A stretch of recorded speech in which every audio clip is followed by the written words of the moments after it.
बेटा solid state NCERT line by line हम देखते हैं बेटा एक बार कहाँ कहाँ पर जो इंपॉर्टेंट लाइंस हमें दिख रही है। तो देखो बच्चों सबसे इंपॉर्टेंट लाइन जो मेरे को ना वो यहाँ पर दिखती है, जरा देखो जूम कर देता हूँ बेटा।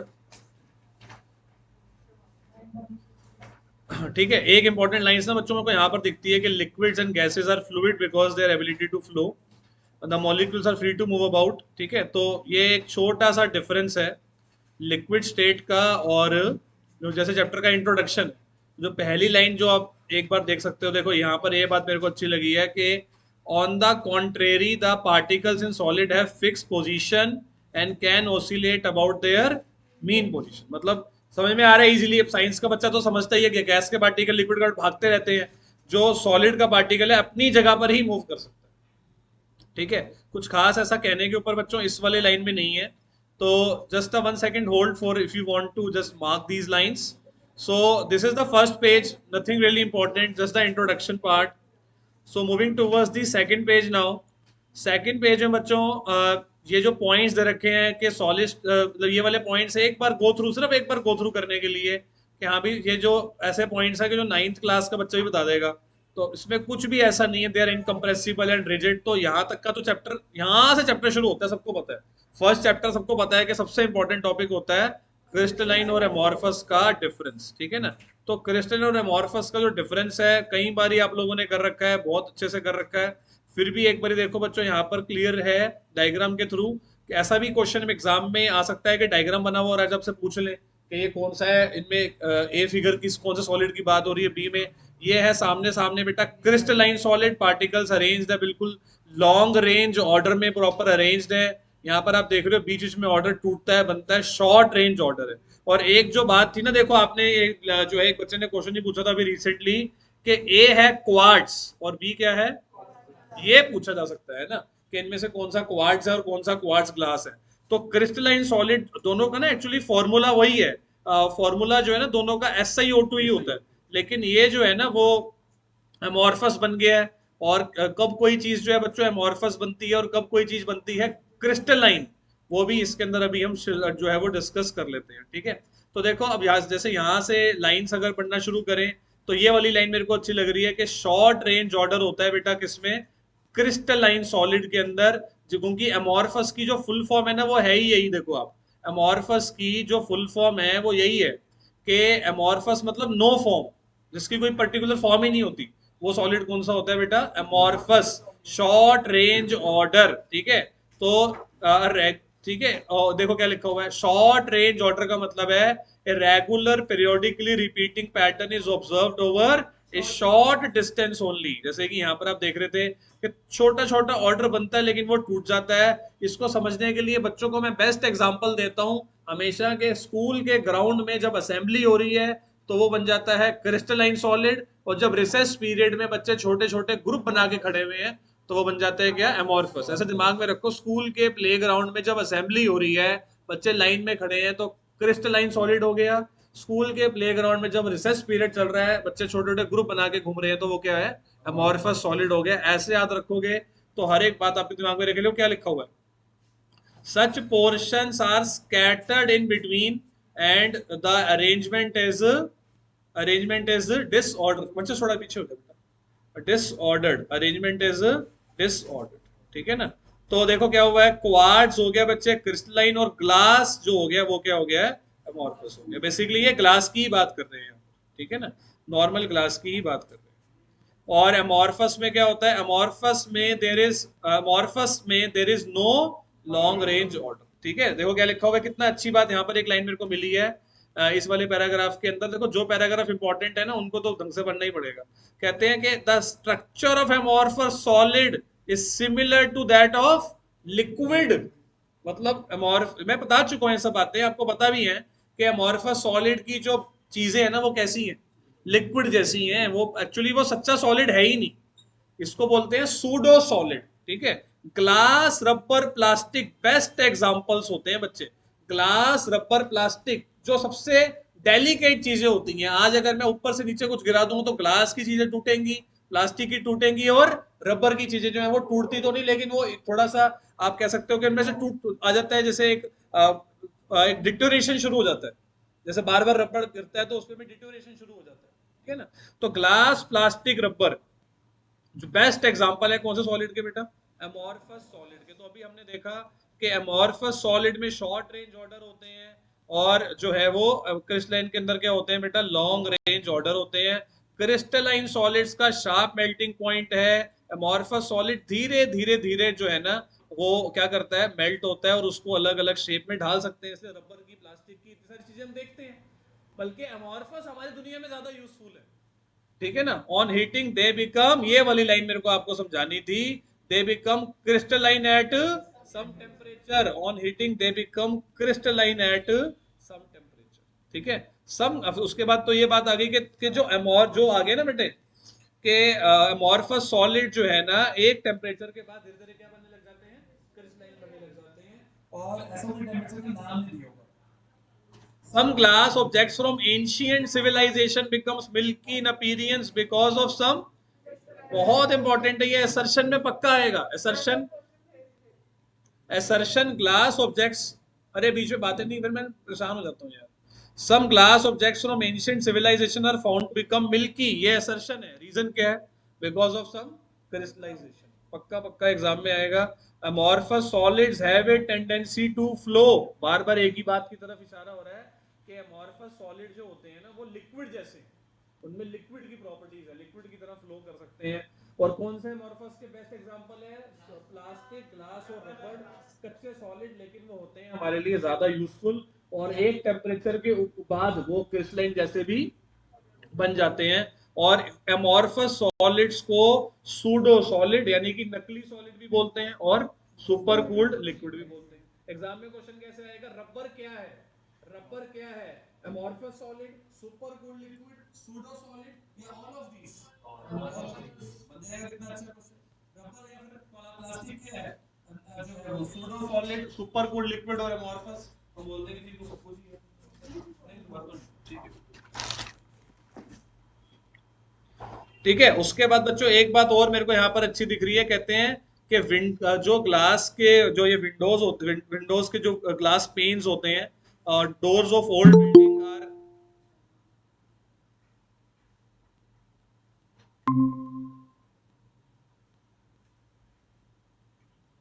हाँ जी, are invariably found to be slightly thicker at the bottom than at the top. नीचे जाते एक्चुअली क्या होता है कि बॉटम उनका मोटा होता है, ग्लासेस का बॉटम मोटा क्यों होता है, this is because the glass flows down very slowly and makes the bottom portion slightly thicker. भाई जैसे पार्टिकल, क्योंकि ग्लास के पार्टिकल में क्या है, मूव करने की एबिलिटी है, मूव करते करते कोई भी चीज कहाँ जाएगी, नीचे जाएगी, ठीक है। उसके बाद ये वाली चीज के ऊपर तो पेपर में आता ही आता है, सैंपल पेपर में भी है कि क्रिस्टलाइन सॉलिड क्या है, एन आइसोट्रोपिक। एन आइसोट्रोपिक का मतलब होता है कोई फिजिकल प्रॉपर्टी जैसे कि रिफ्रैक्टिव इंडेक्स, इलेक्ट्रिकल रेजिस्टेंस आप निकालोगे डिफरेंट डायरेक्शन में, तो जो वैल्यू आएगी वो भी क्या आएगी, एक ही सॉलिड में अलग अलग डायरेक्शन से देखने पर वैल्यू अलग अलग आ जाती है। सॉलिड वही है, कॉपर है या मैग्नीशियम है या सोडियम है, NaCl है, सॉलिड वही है, वैल्यू क्या आ रही है, अलग अलग। इसी चीज को क्या बोलते हैं, एनाइसोट्रोपिक, ठीक है। क्यों ऐसा होता है, देखो क्या लिखा है, this arises from different arrangement of particles in different direction, अलग अलग पार्टिकल में अलग अलग अरेंजमेंट में। देखो जी ऐसा है ना कि हर तरफ से देखने में वो एक जैसा नहीं लगता ना, जो कौन सा सॉलिड होता है, क्रिस्टलाइन, ठीक है ना। जैसे कि मैंने कहा आपको प्ले ग्राउंड में बच्चे खड़े हैं असेंबली करते हुए, तो अब असेंबली करते हुए खड़े हैं तो वो वर्टिकली देखोगे तो कुछ और लाइन लगेगी, हॉरिजॉन्टल देखोगे तो कुछ और ही तरीके से नजर आएगी। वो कोई ऐसे तो होता नहीं किसी के कि हाँ भी हर जगह हर क्लास में एक ही हाइट के एक ही बराबर बच्चे हैं। ऐसा तो फिर एक ही क्लास की असेंबली हो रही है। कई कई स्कूल्स में जैसे होते हैं 5-5 10-10 सेक्शन भी होते हैं एक ही क्लासेस के, लेकिन एक क्लास में इतने बच्चों की, अब से देखो कितने बच्चों की हाइट का कितनी वैरायटी, तो इसलिए अलग अलग अरेंजमेंट होता है अलग अलग डायरेक्शन में, तो ये वजह रहती है।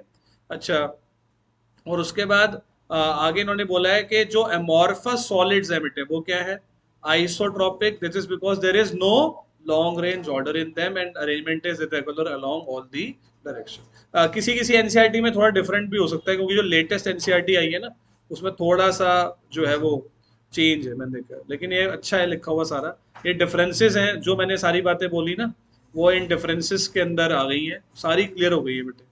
अच्छा, उसके बाद बच्चों यहाँ पर एक बात लिखी हुई है, ये मेरे को बहुत इंपॉर्टेंट लगती है बात, amorphous silicon is the best photovoltaic material available for conversion of, ये एक ऐसी चीज है जो एक घुस घुस के नहीं निकालते जैसे, तो ये वो निकलेगा। अब आपको एग्जाम में आएगा जी बताओ फोटो वोल्टेक पे कौन सा मटेरियल होता है, बंदा कहता है तो कभी था ही नहीं, कभी देखा ही नहीं, अमोर्फस सिलिकॉन। ये ऐसे एक एक लाइन ढूंढनी पड़ती है क्वेश्चन बनाने के लिए। ये अगर आ जाए तो बंदा मुझे तो पता ही नहीं इस बारे में यार, फोटो वोल्टेक मटेरियल के बारे में। अब ऐसे वाले क्वेश्चन की वैल्यू थोड़ी कम हो जाती है जो कंसेप्चुअल टाइप है, इनकी थोड़ी सी कम हो जाती है। फिर भी ना ये पांचवा क्वेश्चन मेरे को बहुत अच्छा लगता है, सीधा सीधा आ जाएगा, ठीक है ना, असर्शन रीजनिंग में या जैसे भी। रिफ्रैक्टिव इंडेक्स एक सॉलिड का हर जगह से सेम ही आ रहा था, उसका नेचर क्या है? रिफ्रैक्टिव इंडेक्स एक सॉलिड का हर जगह से सेम ही आ रहा है, अमॉर्फस है, क्या क्लीवेज प्रॉपर्टी दिखाएगा? क्लीवेज प्रॉपर्टी अमॉर्फस नहीं दिखाता क्योंकि वो सिमेट्रिकल नहीं होता ना। क्लीवेज तो प्रॉपर्टी को सब इतना तो बच्चों को समझ में आता है कि क्लीवेज प्रॉपर्टी का मतलब होता है दो बराबर हिस्सों में बांटना। क्लीवेज का मतलब क्या है? अगर वो एक उसको दो बराबर हिस्सों में आप शार्प कट अगर कोई दे देता है तो उसे बोलते हैं क्लीवेज प्रॉपर्टी दिखाना। उसके बाद बच्चों आता है टाइप्स ऑफ क्रिस्टलाइन सॉलिड्स में। टाइप्स ऑफ क्रिस्टलाइन सॉलिड्स में एक बात मैं आपको बताता हूँ कि क्रिस्टलाइन सॉलिड्स जितने भी दुनिया में हैं सबको ना जो क्लासिफाई करा है उसका बेसिस क्या है? उसका बेसिस क्या है?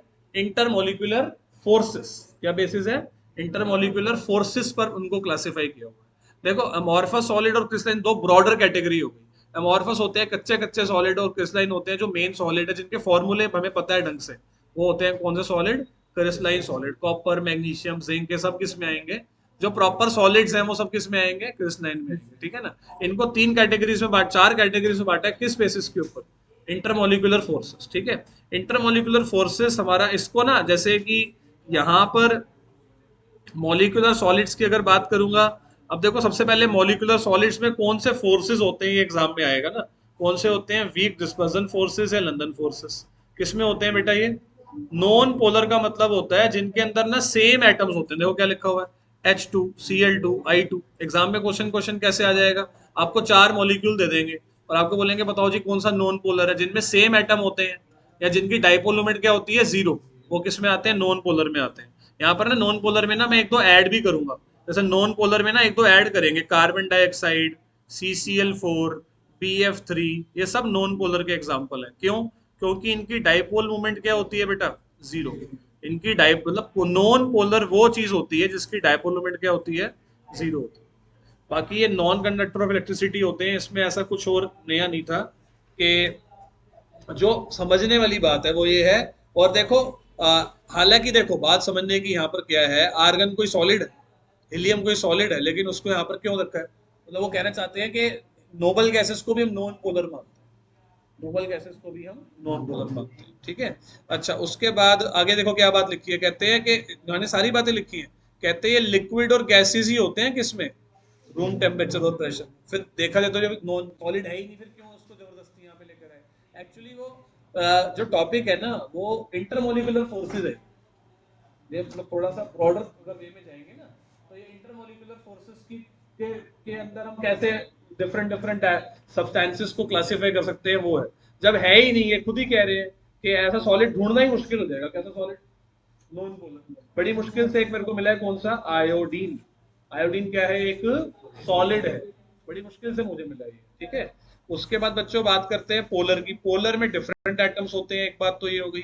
इनमें जो होते हैं ना बच्चे फोर्स, जो फोर्स देखो इनमें भी आगे क्या बोला हुआ है, इनके मेल्टिंग पॉइंट थोड़े हाई होते हैं नॉन पोलर से।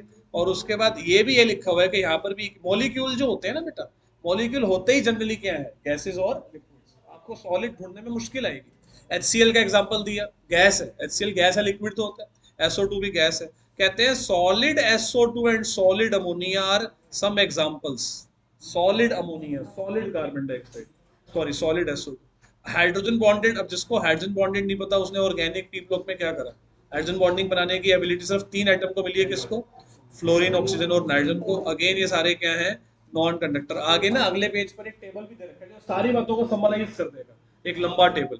लेकिन मेरा काम है आपको एनसीईआरटी की एक एक, जैसा भी मैंने लाइन ढूंढ तो मैं मिल गई ना, अमॉर्फस सिलिकॉन वाली, वो इंपॉर्टेंट लाइन थी वो। आयनिक सॉलिड्स बच्चे 10th क्लास का ही है। आयनिक सॉलिड के बारे में ना कुछ है ही, डेवलपमेंट ही नहीं है। नहीं, जब हम कोई चैप्टर पढ़ते हैं आयनिक सॉलिड के बारे में कुछ नया आता ही नहीं है, ठीक है ना। बार बार वही है कि हाँ भाई उनमें स्ट्रॉन्ग इलेक्ट्रोस्टैटिक फोर्सेज हैं और सॉलिड फॉर्म के अंदर वो अच्छे कंडक्टर नहीं होते, और जो एक्वस फॉर्म होता है या मोल्टन फॉर्म होता है उसमें वो अच्छे कंडक्टर बन जाते हैं। जो 10th में था वही 11th में, वही 12th में। आयनिक सॉलिड के बारे में कोई डेवलपमेंट हुई नहीं ज्यादा। उसके बाद अगर बात करें मेटालिक सॉलिड्स की, मेटालिक सॉलिड्स में ये वाली बात मेरे को बहुत अच्छी लगती है, सी ऑफ मोबाइल इलेक्ट्रॉन्स। एक्चुअली क्या होता है कि मेटालिक सॉलिड को इलेक्ट्रॉन सी मॉडल से समझाते हैं कि मेटल क्या है। मेटल एक समुंदर है इलेक्ट्रॉन का। मेटल क्या है? एक समुंदर है इलेक्ट्रॉन का, जिसमें जो कटायंस है, जो कर्नल है, वो क्या है? आइलैंड्स है। तो ऐसे आपने एक मेटल को इमेजिन करना है कि what is a metal. Metal is like a sea of electrons in which the electrons are flowing like water and islands are basically kernel. Kernel will stay and the electron C will move. Okay, so this is responsible for the thermal conduction as well as the electrical conduction. ठीक है। Electrochemistry में जब हम करते हैं कि temperature बढ़ाने से क्या होता है, कर्नल भी वाइब्रेट करने लग जाता है, जिससे इलेक्ट्रॉन का फ्लो रुकता है, और टेम्परेचर बढ़ाने से कंडक्टिविटी कम हो जाती है। किसकी? मेटल्स की। ठीक है ना। और कुछ खास नहीं है इसके अंदर। कोवलेंट है। कर्नल होता क्या है? कर्नल होता है ये, जैसे देखो ये मैंने बोला इलेक्ट्रॉन की सी है, ठीक है ना। इलेक्ट्रॉन का जैसे देखो ये एक एटम है, एटम का इलेक्ट्रॉन बाहर निकलो तो बचा क्या? कर्नल। इलेक्ट्रॉन, एक एटम से इलेक्ट्रॉन बाहर निकलो, बचा क्या? कर्नल। ठीक है, कटायन की तरह ही। बस उसमें ये होता है कि पर्टिकुलरली ये, जैसे ये नहीं होता है, जैसे ये टिपिकल कटायन नहीं होता, बस इसका वैलेंस शेल हटा दो। ठीक है ना, वैलेंस शेल हटा दो तो क्या बच जाएगा? कर्नल बच जाएगा। अच्छा, उसके बाद बच्चों जायंट मॉलिक्यूल्स। ठीक है ना। जायंट मॉलिक्यूल्स कौन से होते हैं बेटा? कोवल, जो हमारे कोवलेंट सॉलिड्स होते हैं ना, वो होते हैं बेटे क्या? Giant molecules. ठीक है। तो देखो क्या लिखा है वहां पे, they have extremely high melting point and may even decompose before melting. बस एक्सट्रीमली हाई का अगर क्वेश्चन आ जाए ना तो ध्यान रखना, they are insulator, do not conduct. Example क्या है? डायमंड के साथ एक बड़ा अच्छा है सिलिकॉन कार्बाइड। सिलिकॉन कार्बाइड ये डायमंड को काट देता है, इतना ज्यादा हार्ड होता है ये। हीरे को काटने वाला ये सब्सटेंस है अकेला एक लौता, सिलिकॉन कार्बाइड। ठीक है। इनमें बस एक एग्जांपल है ग्रेफाइट। एग्जाम में क्वेश्चन आएगा कि कौन सा कोवलेंट सॉलिड है जो सॉफ्ट होता है, इतना आसान नहीं आएगा। ठीक है। तो लेकिन ग्रेफाइट, जैसे अभी मैंने रिसेंटली आप लोगों को क्वेश्चन दिया था बच्चों से, वो गलत हो गया, वो ढूंढ नहीं पाए थे कि पोल मतलब कौन सा मॉलिक्यूलर है, कौन सा कोवलेंट है। तो इनके एग्जाम्पल्स तो पक्का पक्का एग्जाम में आएंगे। ज्यादातर ना कार्बन के कंपाउंड्स का एग्जांपल लेना बच्चों इसमें। ठीक है ना। यहाँ पर ना इस वाले पैराग्राफ में ना यहाँ पर बताया है कि ग्रेफाइट अच्छा कंडक्टर क्यों है, तो उसमें इलेक्ट्रॉन फ्री होता है। ऐसा कुछ नहीं है जो आप लोगों को मुश्किल लगता हो। तो ये पूरा टेबलर फॉर्म में इसको डिस्क्राइब किया हुआ है। ये टेबल बहुत बहुत ज्यादा इंपॉर्टेंट है। जैसे अगर किसी बच्चे से वो पूरी लंबी कहानी, राम कहानी नहीं पढ़ी जाएगी ना, तो वो सिर्फ ये क्या कर लेगा? टेबल कर लेगा। कोई ऐसा क्वेश्चन नहीं है जो बहुत ज्यादा जिसको मैं सोचूं कि भाई करना चाहिए अभी इस लेवल पर। इसके बाद बच्चों आता है क्रिस्टल लैटिस। क्या होता है? एक्चुअली चैप्टर अब यहाँ से शुरू हुआ है। ठीक है। इससे पहले सारा 10th 11th का ही रिपीटिशन था, बस क्रिस्टल एमोर्फस इंपॉर्टेंट था। क्रिस्टल लैटिस क्या होता है? क्रिस्टल लैटिस होता है एक सॉलिड का थ्री डायमेंशनल प्रेजेंटेशन। देखो क्या लिखा हुआ है, regular three dimensional arrangement of points in space is called. ये पूरा का पूरा क्या है बेटे हमारे सामने? और जो ये बना हुआ है ये क्या है? ये क्या है? Unit cell. ठीक है ना। ये जो पिंक कलर का बना हुआ है ये यूनिट सेल। तो उसमें क्या होता है, ये ध्यान रखना ही अच्छा है, बहुत अच्छा, बहुत इंपॉर्टेंट। इस लाइन को बिल्कुल अच्छे से मार्क कर लो। 14 जो है ना तरह के डिफरेंस लैटिसेस हो सकते हैं। ठीक है ना। ये एग्जाम में पक्का आएगा। 14 होते हैं, 7 होते हैं, 3 होते हैं, 2 होते हैं। 14 तरह के जो है वो लैटिसेस जो है वो होते हैं। ठीक है बेटे। What are you searching in mobile Arshpreet? तो focus on one thing at a moment ना बेटा। अभी जो चल रहा है ना उसी पे ध्यान दो, जैसे अभी हम कर हैं। चलो बेटे। तो अब उसके बाद है बच्चे, जो 14 रिवाइज लेटेस होते हैं उनमें हर पॉइंट को बच्चों लेटेस्ट पॉइंट बोलते हैं। ऐसा कुछ खास ईच ऐसा कोई बहुत इंपॉर्टेंट बोलूं तो वो नहीं है। हाँ ये अच्छा है बेटे, ये अच्छा है। यूनिट सेल क्या होता है? एक छोटा पोर्शन होता है क्रिस्टल लैटिस का। यूनिट सेल ये बहुत अच्छा है। यूनिट सेल को कैरेक्टराइज कौन करता है? 3 एजेस ए बी सी और 3 एंगल्स कौन से? Alpha beta gamma. ये इसी के ऊपर, मतलब ये कितनी अच्छी बात लिखी है यहाँ पर कि 6 पैरामीटर है जो कैरेक्टराइज करते हैं। ये एग्जाम में आ जाएगा, कितने पैरामीटर हैं? 6, 14। ये है ना कंफ्यूजिंग थोड़ा सा। यूनिट सेल को कैरेक्टराइज करने वाले 6 पैरामीटर है, कौन कौन से? ABC, alpha, beta, gamma. और 14 तरह के क्या होते हैं? ब्रेवाइज, लैटिस। किसी को नहीं पता तो ये देख लो बेटा, आपके सामने ये रहा ए, ये रहा बी, ये रहा सी। इनकी ये इक्वल होंगे नहीं होंगे, इसी के हिसाब से जो है ना यूनिट सेल का नाम बदल जाएगा, यूनिट सेल की टाइप बदल जाएगी। अल्फा, बीटा, गामा कैसा होगा उसके बारे में अभी हम बात करेंगे। उसके बाद बच्चों आता है प्रिमिटिव और standard unit cell. Unit cell, unit cell में प्रिमिटिव का मतलब होता है सिंपल क्यूबिक यूनिट सेल, मतलब एक ऐसा यूनिट सेल जिसमें पार्टिकल सिर्फ कहाँ कहाँ पर है? पार्टिकल सिर्फ कॉर्नर कॉर्नर पर होंगे, तो उसे क्या बोलते हैं? सिंपल क्यूबिक या फिर प्रिमिटिव। ठीक है ना, सिंपल क्यूबिक या फिर प्रिमिटिव। बॉडी सेंटर्ड है, फेस सेंटर्ड है, ठीक है ना। बॉडी सेंटर कैसा होता है बच्चों? बॉडी सेंटर होगा जिसके अंदर पार्टिकल जो है वो, मैं भी दिखा रहा हूँ आपको ये बॉडी सेंटर फेस सेंटर को, जो है वो एक बार एनसीईआरटी में बहुत अच्छे डायग्राम्स है, वहां पर भी दिखाऊंगा। ये बॉडी सेंटर हो जाएगा। फेस सेंटर तो ये तो खैर सबको पता होता है, तो मतलब इस पर मैं कुछ नया बताने आया हूँ आपको। एंड सेंटर्ड, जिसके अंदर एंड सेंटर्ड कैसा होता है? एंड सेंटर्ड होता है जिसमें आमने सामने, ठीक है ना। अब पार्टिकल्स कॉर्नर कॉर्नर पर भी होते हैं, और पार्टिकल्स जो है ना उसके अलावा ऑपोजिट फेसेस पर होते हैं, ठीक है ना। ये एंड सेंटर्ड है। हाँ जी बताओ। किसी एक पेयर पे ना, किसी एक पेयर पे। चलिए अब बच्चों बात करते हैं, देखो ये आ गया 7 टाइप्स ऑफ प्रिमिटिव यूनिट्स।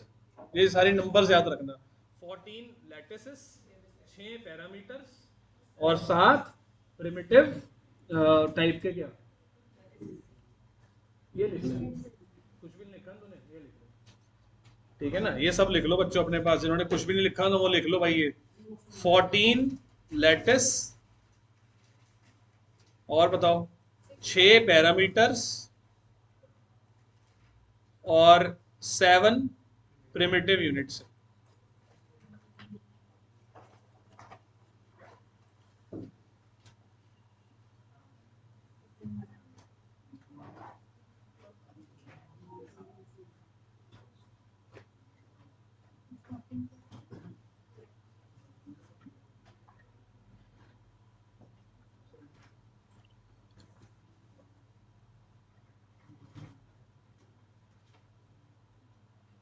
ठीक है, 14 लैटिस, 6 पैरामीटर और 7 primitive type of unit sales.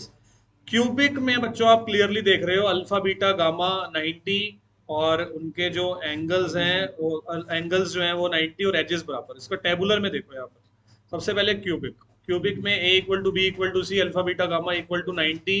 Example ये भी याद करने पड़ेंगे, copper, NaCl, zinc, lead. Cubic में 3 बनते हैं, कौन कौन से? प्रिमिटिव, बॉडी और फेस।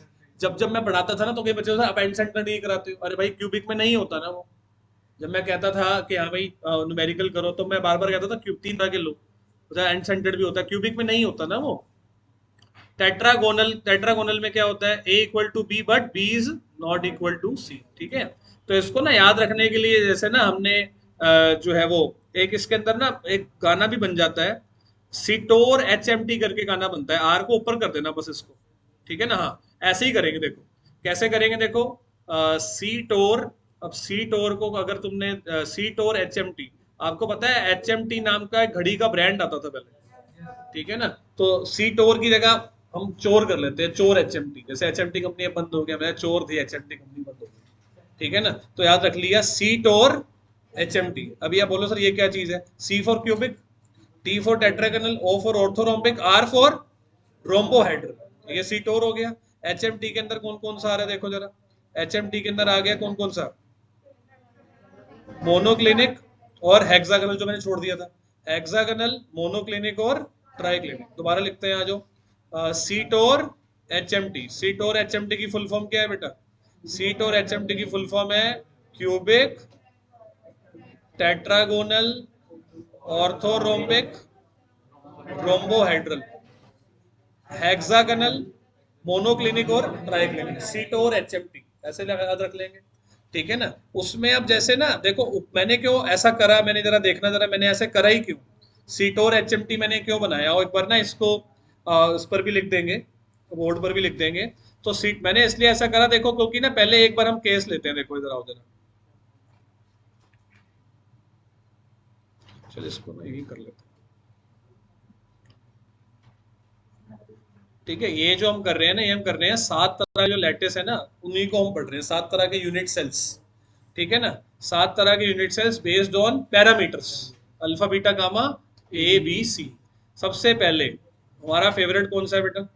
क्यूबिक। क्यूबिक मेरा फेवरेट इसलिए क्योंकि ना वो a equal to b equal to c, alpha equal to beta equal to gamma equal to 90। ठीक है जी। अच्छा जी, सीटोर एच एम टी, इसमें जो टी है वो क्या है? टेट्रागोनल। ठीक है, टेट्रागोनल में बेटे बोलो नहीं ए इक्वल टू बी बट ये सेम। फिर सीटोर एच एम टी में जो ओ है वो क्या है? ऑर्थोरोम्बिक। ऑर्थोरोम्बिक में हम बोल देंगे भैया a is not equal to b is not equal to c, angle same. ये तो समझ में आ गया, सबको याद भी हो गया। सीटोर एच एम टी बना लो, ऐसे याद नहीं होगा।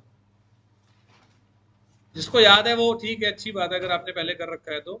सीटोर एच एम टी पर लिखने से चीजें याद होती हैं। ठीक है, तो ये बनाओ जरा फटाफट एक बार। ठीक है, तो रोम्बोहेड्रल देखो जरा, रोम्बोहेड्रल। रोम्बोहेड्रल में भी a equal to b equal to c है ना, लेकिन जो एंगल है, एंगल इसमें क्या है? Alpha beta gamma.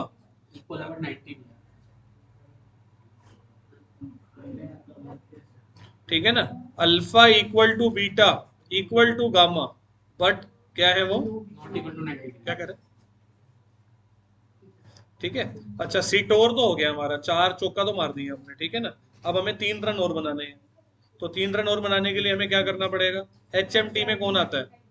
हेक्सागनल के अंदर ए तो होगा बी के इक्वल, लेकिन भाई पहले से हमें टेबल बनाना है। पहले लिखो equal to b equal to c, equal to b, b is not equal to c, a is not equal to b, b is not equal to c. तीन तीन केस हो गए, फिर वापस करो। A equal to b equal to c, फिर a is b equal a b और equal not c. समझ गए मेरी बात? पहले 3 बार लिखो, फिर 3 बार लिखो। यहाँ पर क्या है बताना जरा? यहाँ पर क्या है?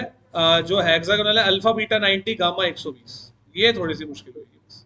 अल्फा बीटा 120 90, और जो गामा है वो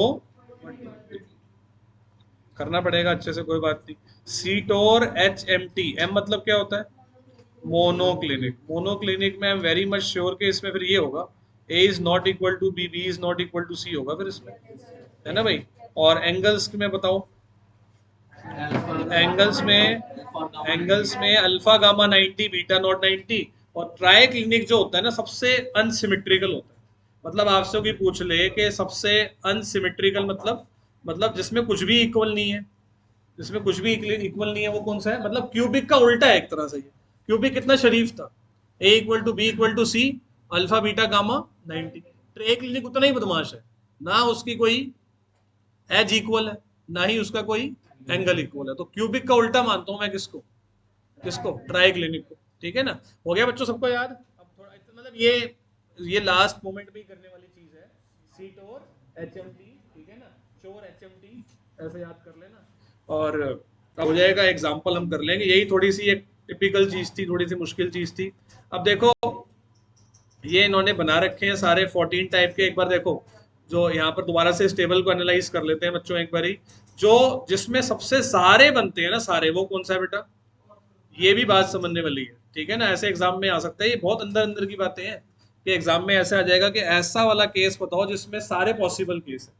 ठीक है ना, मतलब ऐसा बोल सकते हैं ना कि इनमें से कौन सा ऐसा जो है क्रिस्टल सिस्टम है जिसमें सारी पॉसिबल वेरिएशंस हो सकती हैं। पॉसिबल वेरिएशंस कौन सी? प्रिमिटिव, बॉडी, फेस और एंड सेंटर, किसमें हो सकती हैं? हाँ, तो वो सिंपल सही है ना। देखो, सारी वेरिएशन होने के लिए a equal to b equal to c नहीं होना चाहिए, तभी तभी सारी वेरिएशन बनेगी। लेकिन एंगल क्या होने चाहिए? 90। ठीक है ना, एंड सेंटर्ड बनने के लिए बॉडी सेंटर, फेस सेंटर अगर बन जाए तो, अगर ए सबसे बेस्ट है कि ए बी सी बराबर ना हो तो एंड सेंटर्ड बन जाएगा। ठीक है ना, उसके अलावा टेट्रागोनल में भी दो दो केस बन रहे हैं। हेक्सागोनल और रोम्बो सबके अंदर कितने बन? सिर्फ एक ही बन रहा है, कौन सा? इतना वैसे जब पेपर सब्जेक्टिव होता था ना, मैंने कभी इस पर कोई क्वेश्चन देखा ही नहीं, कभी आया ही सब्जेक्टिव में कोई क्वेश्चन। ठीक है ना। अच्छा, उसके बाद ठीक है भाई, हो गया ये सारी कहानी, टोटल मिला के प्लस कर लेना है, 14 ही होंगे। उसके बाद बच्चों आगे की बात करते हैं, यहाँ से शुरू होता है बेटा जो और इम्पोर्टेंट पॉइंट है इस पूरे पैराग्राफ के अंदर। इस पूरे पैराग्राफ के अंदर ना यही समझाया गया है कि हर एक कॉर्नर, हर एक जो कॉर्नर होता है ना, हर एक कॉर्नर जो होता है ना, वो 8 यूनिट सेल मिलके शेयर करते हैं। इस पूरे पैराग्राफ में ये चीज समझाई गई है, ठीक है ना। तो हर एक कॉर्नर से कितना मिलता है हमें, 1/8। टोटल कॉर्नर कितने होते हैं, 8। आंसर कितना आएगा, 1। सिंपल क्यूबिक में एक एटम होता है, इसमें और कुछ भी नहीं है पढ़ने वाला, टाइम खराब करने वाली चीज है। अब देखो ये समझाया ना, ये वाला डायग्राम यही समझा रहा है कि ये 1/8 क्यों काट दिया, क्योंकि इसको 8 लोगों ने शेयर किया है, 8 क्यूब्स ने शेयर किया, तो हमें कितना मिला, 1/8। सिंपल क्यूबिक में एक एटम होता है, बॉडी सेंटर में 2 एटम होते हैं, और फेस सेंटर में 4 एटम। तो ये तो सीधा सीधा टेबल हो जाएगा, इसमें और कुछ पढ़ने वाला नहीं।